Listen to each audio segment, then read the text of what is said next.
The night was quiet, too quiet. A man named Daniel sat in his dimly lit apartment, staring at the city skyline. Life had been a relentless storm for him lately, a series of disappointments stacked on top of each other. He had lost his job, his friends had grown distant, and every door he knocked on seemed to shut in his face. He was beginning to feel like the universe had turned against him. And then the phone rang. A deep, unfamiliar voice spoke on the other end. "Mr. Daniels, we need you to stay calm. This is a matter of life and death." A chill ran down his spine. "Who is this?" he asked. The voice hesitated before delivering the words that would change everything. "A secret police operation has uncovered a plot against you. Someone wants you gone."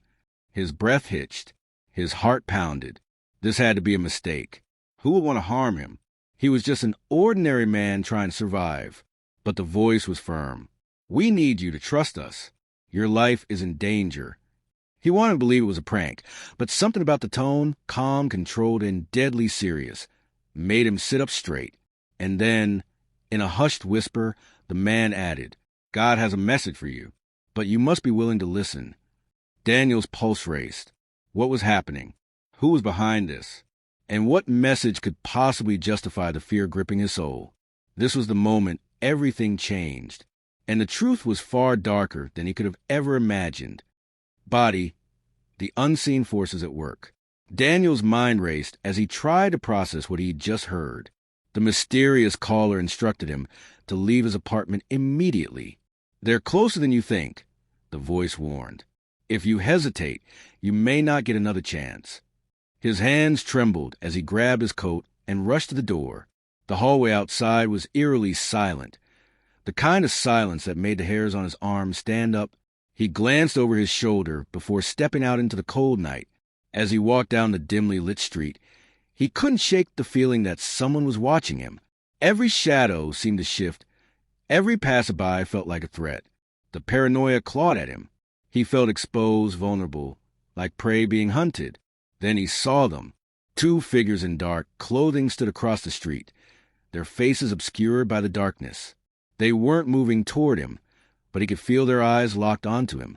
He quickened his pace, his heartbeat drumming in his ears. The words of the caller replayed in his mind. "There's a plot against you. Someone wants you gone." Why? He wasn't a criminal. He wasn't rich or powerful. He was just Daniel. Then a black sedan pulled up beside him. The passenger window rolled down, and the same voice on the phone call spoke again. "Get in. Now." Hesitation warred with fear, but the sound of footsteps approaching from behind made the decision for him. He yanked open the door and slid inside. The driver, a sharp-eyed man in a suit, pulled away from the curb just as the two figures broke into a sprint toward them. "You're lucky we got to you in time," the driver said. They were closing in. Daniel swallowed hard. "Who are you people?" The man handed him a file. "The people who are trying to save your life." Daniel opened it, his stomach twisting at what he saw. It was a detailed report, his daily routine, places he visited, people he met. Every movement he had made for the last 6 months was documented. "They've been watching you," the driver said. "Every step, every decision. And they were waiting for the right moment." Daniel's hands clenched the pages. "Why me?" The man's voice softened. "Because when you are close to your breakthrough, the enemy attacks the hardest." The words hit him like a blow. "Think about it," the man continued. "You've been struggling. Doors have been shutting in your face. People have turned against you. Does it feel random? Or does it feel like someone has been orchestrating your downfall?" Daniel's breath caught in his throat. He had felt like something was working against him. He just never imagined it was real. "The enemy doesn't attack those who are stagnant," the man said. "He attacks those who are about to rise." Something shifted in Daniel's soul. He had been on the verge of giving up, of resigning himself to failure.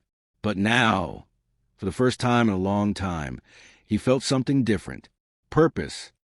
Conclusion, the revelation. As the car sped through the city, the man beside Daniel spoke again. "This is not just a physical battle, Daniel. It's spiritual.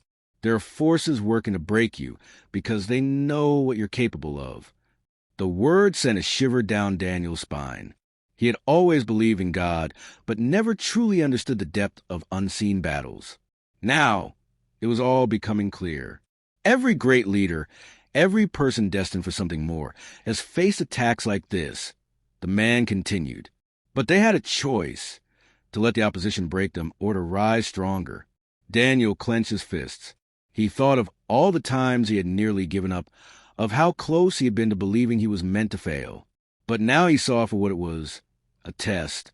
You're telling me that all of this, the failures, the betrayals, the struggles, they were intentional? Not intentional, the man corrected, but necessary, because without resistance, you would never grow into the man you are meant to be. Daniel exhaled. The weight of his past struggles felt different now, less like a burden and more like a fire refining him. You have a decision to make, the man said. You can keep running, keep fearing the attacks, or you can stand up and fight back. Daniel looked out the window. The city lights blurred past, each one a reminder of how much he had left to do. And then he made his choice. He would not run. He would not break. He would rise. Because the greatest battles are given to those with the greatest purpose. And if the enemy was fighting this hard to take him down, then he must be worth the fight. And so are you. Final message. If you ever felt like everything is working against you, if you face setback after setback, if people have turned against you and nothing seems to go right, know this. You are not under attack because you are weak. You are under attack because you are strong. Because the enemy doesn't waste time on people who aren't a threat. So don't give up. Don't break. Keep pushing forward. Because your breakthrough is closer than you think.